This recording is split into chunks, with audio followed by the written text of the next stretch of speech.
Assalamualaikum warahmatullahi wabarakatuh. Perkenalkan, nama saya Ade Saputra dengan NIM 201200136. Perkenalkan, nama saya Siti Zakia Fadatin Nur dengan NIM 201200118. Mahasiswa semester 5 PAI Fakultas Tarbiyah dan Keguruan, Universitas Islam Negeri Sultan Taha Saifuddin Jambi. Baiklah, video ini dibuat untuk memenuhi tugas ujian akhir semester mata kuliah Ushul Fikih 1 dengan dosen pengampu Ibu Rina Juliana MPDI. Bismillahirrahmanirrahim. Al-Babur Rabi' fi Ijma'. Bab keempat pada ijma', kesepakatan, bersepakat atau bersepakat. Al-ijma'u lughatan, ijma' menurut bahasa adalah azam. Allah berfirman di dalam Al-Quran, fa'ajmi'u amrakum, maka putuskanlah perkara di antara kalian. Dan bermakna kesepakatan. Para kaum bersepakat akan seperti ini, seperti yang sepakat. Jadi bagaimana menurut saudari Zakia? Dari buku yang saya baca yang berjudul Ushul Fikih karya Suwarjin tahun 2012, secara etimologi ijma' mempunyai dua pengertian, yaitu kesepakatan atau konsensus dan ketetapan hati untuk melakukan sesuatu. Makna yang pertama yaitu kesepakatan terdapat di dalam surah Yusuf ayat 15 yang berbunyi A'udzu billahi minasyaitonir rajim. Bismillahirrahmanirrahim. Falamma dabu bihi wa jama'u ayyaj'alu fi ghayabatil jub, yang artinya maka tatkala mereka membawanya dan sepakat memasukkannya ke dalam sumur. Quran surah Yusuf ayat 15. Jadi kita sudah mengetahui pengertian ijma' menurut bahasa dan menurut istilah. Jadi sekarang saya ingin tahu apa saja syarat-syarat ijma'. Jadi di dalam kitab Khulafah fi Ushul Fiqh karya Muhammad Hasan itu dijelaskan bahwa syarat-syarat ijma' itu ada 6.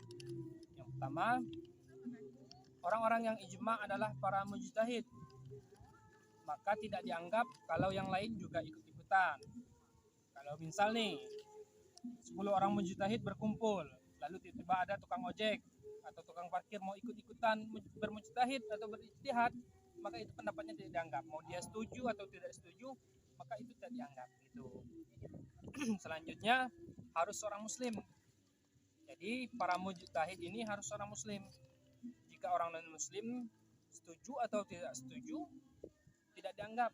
Nabi Muhammad SAW bersabda, tidak mungkin umatku bersepakat akan hal yang sesat. Begitu. Jadi menurut syarat yang kedua ini orang yang bermujtahid atau berijma' itu harus orang-orang muslim. Tidak diterima apabila di luar muslim. Jadi ini kan sudah saya bacakan 1-2 nih. Ya. Saudara Zakia yang ketiganya bagaimana nih? Hukum syariat. Karena kejadian yang menjadi arahan para fuqaha adalah kejadian hukum syariat.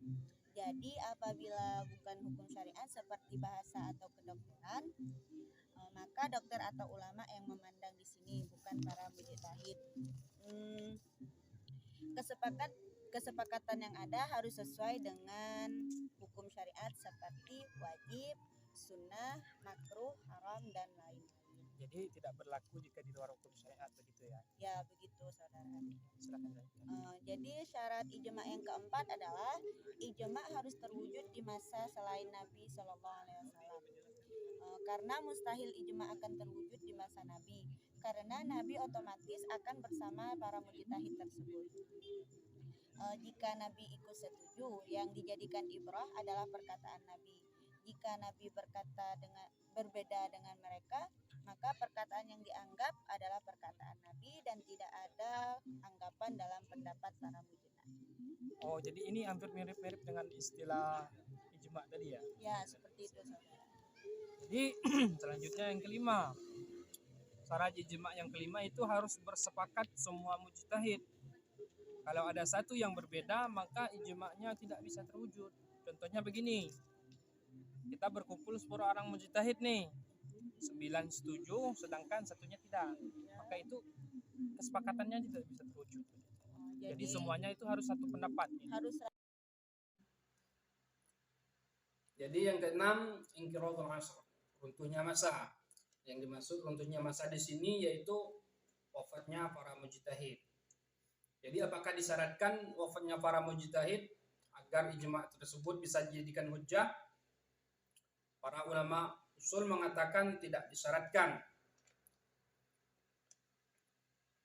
Demikianlah yang dapat kami jelaskan mengenai ijma' dari kitab Khulasah fi Ushul Fiqih karya Muhammad Hasan Khitu.